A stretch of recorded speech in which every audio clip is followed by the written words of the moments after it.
Freedom of speech जो है absolute नहीं होती, उसकी भी एक सीमा होती है, संविधान दायरा होता है। और लेकिन ये फिर ये सब पर लागू होना चाहिए, बिल्कुल होना चाहिए, ये सिलेक्टिव नहीं होना चाहिए। फिर कोई कथावाचक कह दे कि मैं एक ऐसा गांव बनाएंगे जहां सिर्फ हिंदुओं का प्रवेश होगा, तो उस पर भी लागू होना चाहिए। तो मुसलमानों को क्या कह रहा है वो?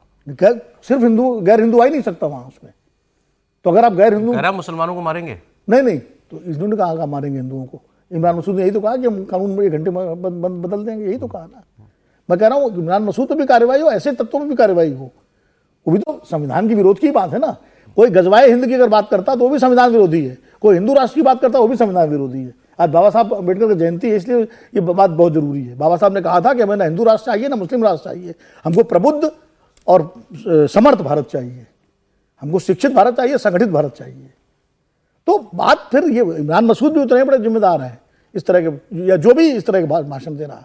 देखिए, कानून संसद से पारित होता है, उसको चुनौती देना सुप्रीम कोर्ट में या उसका विरोध प्रदर्शन करना शांतिपूर्ण तरीके से, कोई उसमें वो नहीं है। मंडल आयोग का कानून पास हुआ था, कितना विरोध हुआ था, पूरे सड़कों पर याद करिए।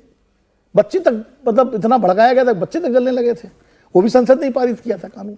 बाद में सुप्रीम कोर्ट में गया, फिर सुप्रीम कोर्ट ने उसको इंडोर्स किया और लागू हुआ। तो ये हिंसा कतई जायज नहीं है, चाहे मुर्शिदाबाद में हो, चाहे कहीं भी हो, चाहे कोई भी करे। लेकिन कानून का विरोध अगर शांतिपूर्ण तरीके से कर रहे हैं, आप सुप्रीम कोर्ट का इंतजार करिए, वो लोकतंत्र में है अधिकार आपको।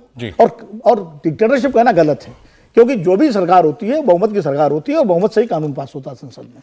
जिसका बहुमत है वो सरकार अपना कानून पारित करती है, उसको आप तानाशाही नहीं कह सकते।